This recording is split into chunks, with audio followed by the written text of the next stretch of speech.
Shalom semuanya. Seperti matahari pasti terbit dari timur, demikian juga Tuhan pasti akan selalu berbicara secara pribadi kepada setiap kita. Tetapi oleh karena kesibukan maupun banyak gangguan atau bahkan adanya keraguan iman, banyak dari kita gagal menangkap pesan Tuhan itu. Maka dalam video ini kita secara pasti akan memahami tanda-tanda dalam hidup ini yang mengisyaratkan Tuhan sedang ingin menyampaikan pesan rahasia atau tugas ataupun kehendaknya kepada Anda untuk dijalani, yang memungkinkan Anda dapat meraih terobosan maupun pemulihan hidup setelahnya. Haleluya, amin. 1. Mendengar dari pintu yang terbuka dan yang tertutup dalam hidup kita. Wahyu 3 ayat 8a. Aku tahu segala pekerjaanmu. Lihatlah, aku telah membuka pintu bagimu yang tidak dapat ditutup oleh seorang pun.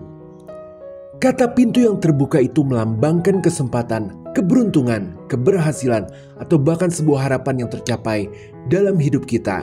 Sebaliknya, pintu yang tertutup melambangkan sebuah penundaan, kegagalan, keadaan mentok, ataupun ketidakberhasilan sebuah perjuangan. Dan melalui ayat ini sekarang kita tahu bahwa Tuhanlah yang memiliki kuasa penuh untuk membuka maupun menutup setiap pintu dalam hidup kita. Dan bahwa dengan cara ini juga telah menjadi alat Tuhan untuk berbicara maupun menyampaikan pesan kepada kita. Jadi ketika sebuah pintu tiba-tiba terbuka, itu bisa menjadi tanda jalan yang harus kita tempuh. Sebaliknya, ketika sebuah pintu tertutup, itu bisa menjadi tanda perlindungan atau petunjuk bahwa ada jalan lain yang lebih baik yang sesuai dengan rencananya. Tapi kita sering tidak menyadari maksud Tuhan dalam momen-momen seperti ini. Kita cenderung menganggapnya sebagai kebetulan atau konsekuensi wajar dari tindakan kita. Padahal, setiap perubahan, baik itu peluang yang datang maupun kesempatan yang hilang, adalah cara Tuhan untuk menuntun kita menuju tujuan yang lebih besar yang sejak semula sudah dipersiapkannya bagi kita semua. Jadi bagaimana cara kita merespon peristiwa pintu yang terbuka maupun yang tertutup? Maka mulai sekarang, mari kita belajar untuk lebih peka terhadap setiap perubahan yang terjadi dalam hidup kita, khususnya pada pintu yang tertutup. Jangan buru-buru merasa kecewa ketika sesuatu tidak berjalan sesuai rencana. Tetapi anggaplah setiap pintu yang tertutup itu sebagai peluang untuk mencari kehendak Tuhan yang lebih baik. Luangkanlah waktu untuk merenung dan berdoa demi mencari suara Tuhan di balik setiap peristiwa. Jangan terburu-buru memaksakan pintu yang tertutup itu agar segera terbuka, karena Tuhan selalu memiliki maksud yang lebih baik.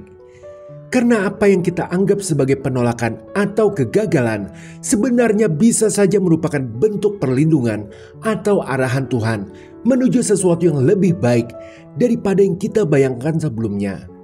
Ketahuilah, Anda ada sebagaimana diri Anda sekarang, bahkan saat diri Anda menonton video ini, merupakan bagian dari tuntunan kasih karunia Tuhan dalam hidup Anda.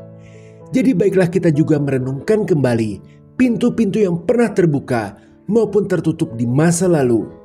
Mungkin saat itu kita tidak memahami alasannya, tetapi kini kita dapat melihat bagaimana Tuhan telah mengarahkan hidup kita dengan penuh kasih setia.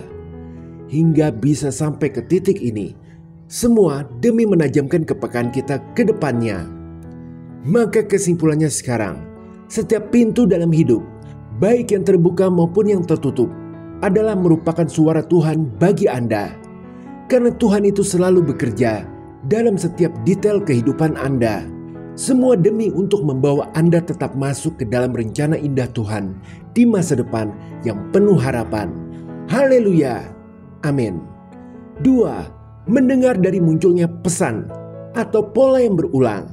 Ayub 33 ayat 14 tertulis, karena Allah berfirman dengan 1-2 cara, tetapi orang tidak memperhatikannya.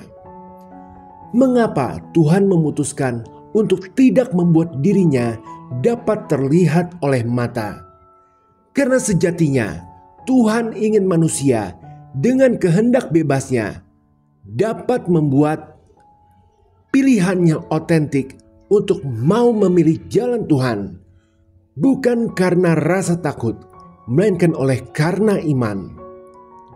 Bayangkan apabila Tuhan itu dapat dilihat mata, tentu akan menghalangi pertumbuhan iman maupun pengambilan keputusan yang didasari oleh hati yang baik. Maka ketersembunyian Tuhan yang ilahi adalah sesuatu yang mutlak. Sekarang, melalui ayat di Ayub ini, kita mengetahui bahwa ketika Tuhan ingin menyampaikan sesuatu kepada kita, maka Tuhan yang tidak terlihat itu akan mengulang pesannya melalui berbagai cara, entah melalui khotbah, ayat Alkitab, lagu, percakapan dengan orang, buku, atau kejadian biasa lainnya. Ada sebuah pola yang dapat Anda rasakan itu sama. Sebagai contoh, saat Anda mendengar berbagai khotbah, temanya kok kebetulan selalu soal Roh Kudus. Oh, itu tandanya Tuhan ingin Anda menyadari bahwa Anda adalah orang hebat karena Anda adalah baik Tuhan, maka harus selalu percaya diri. Misal contoh lainnya mengenai jalan kehidupan, seperti mesti usaha apa, mesti kerja apa, mesti belajar sesuatu yang baru yang seperti apa. Yang pada intinya, Anda akan melihat lagi dan lagi sebuah pesan yang sama. Maka perhatikanlah selalu pola-pola berulang itu. Karena jika tidak, Anda dapat melewatkan pesan atau sesuatu hal yang penting dari Tuhan dalam hidup Anda. Minta hikmat dari Tuhan. Juga kalau mau, mulailah membuat catatan harian atau diari guna untuk melacak pesan atau pola yang berulang. Karena sekali lagi, bila Anda terus-menerus melihat pesan yang sama di mana-mana, itu bukan suatu kebetulan.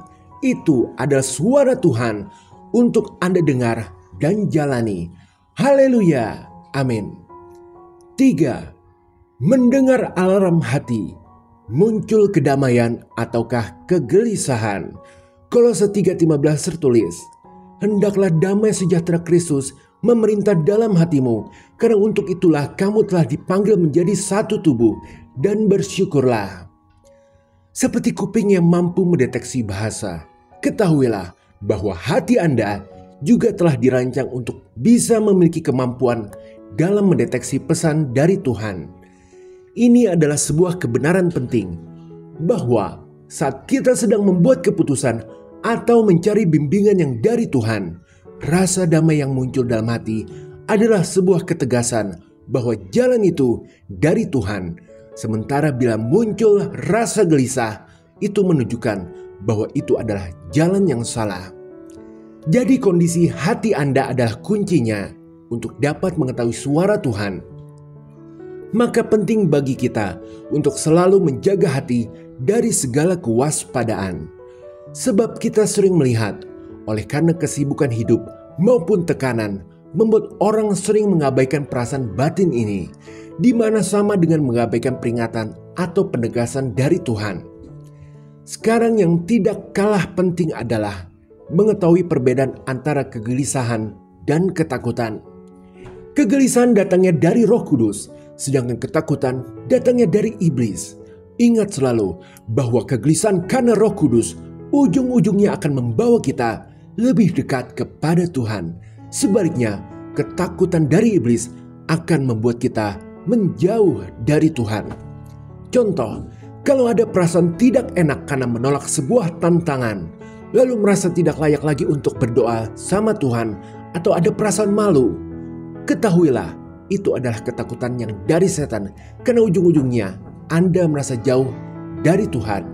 Sebaliknya, bila ada perasaan tidak enak saat dihadapkan pada tantangan, lalu menolak tantangan tersebut, tetapi kita masih merasa bisa berdoa, tidak ada perasaan malu, yang ada malah damai sejahtera, ketahuilah itu adalah kegelisahan dari Roh Kudus. Lihatlah ujungnya, apakah perasaan tidak enak itu membuat jauh atau malah membuat dekat hubungan kita dengan Tuhan. Kita diperintahkan untuk tidak takut hadapi semua tantangan atau kegiatan dengan berani. Karena bila mana itu disuruh Tuhan, ujungnya Anda akan meraih banyak berkat dan kemenangan. Tapi bila mana itu adalah kegelisahan, maka sudah sebaiknya Anda mundur dari tantangan atau kegiatan itu. Meskipun kekacauan hidup masih Anda rasakan, tapi Anda sudah mendapat kepastian bahwa Anda sedang mengikuti bimbingan Tuhan menuju jalan keluar untuk melewatinya. Maka kesimpulannya, perhatikanlah selalu keadaan hati atau batin Anda, khususnya dalam mengambil keputusan. Apakah ada rasa nyaman atau malah sebaliknya? Jika ada rasa nyaman, itu berarti dari Tuhan. Kalau tidak ada, artinya itu adalah tanda peringatan dari Tuhan. Berdoa selalu agar Tuhan bantu menyucikan hati Anda. Sebab faktanya, bisikan Tuhan dalam hati itu secara logika sudah pasti lebih keras terdengar daripada semua teriakan di dunia ini. Ini artinya hanya masalah niat. Maka demi masa depan indah bagi kita semua, mari tetapkan tekad bulat untuk kedepannya mau selalu mendengar suara Tuhan yang membawa kemenangan. Haleluya, amin. Sebagai pengingat, Tuhan memahami setiap persoalan yang kita hadapi, sebab Tuhan Yesus pernah turun menjadi manusia, sehingga juga pernah merasakan kelemahan maupun keterbatasan hidup di dunia ini. Dengan kepedulian Tuhan yang sangat besar terhadap kita, maka Tuhan akan secara terus-menerus berbicara kepada kita untuk memberikan tuntunan, arahan, penghiburan, bahkan teguran, agar kita bisa selamat baik tubuh, jiwa, maupun roh kita di dalam dunia ini.